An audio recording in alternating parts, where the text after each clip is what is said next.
तो गाइज मु पुनः वेलकम कर मोर आउ गोटे मिनी ब्लॉग को चलतु आज आम गाँव मंदिर बुली आसवा। तो मंदिर जावा बाटर गोटे बड़ पोखरीटे पड़े बाबा शुक्लेश्वर माँ अंबिका मंदिर एंड मंदिरटा बहुत पुराना 100 वर्ष पूर्वर मंदिर। मु मंदिर में पहुँचु पहुँचु मोर गोटे स्टूडेंट सान भौणी कंप्लेन दौर शुण। हाँ पढ़नी घर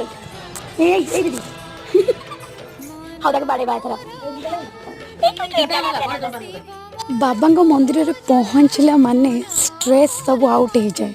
इतनी शांति लगे दर्शन करदेले बाबांकर। मु तो सबुदिन मंदिर जाए मते बहुत ही शांति लगे। आपण मैंने कि मंदिर जाती कमेंट करेंगे।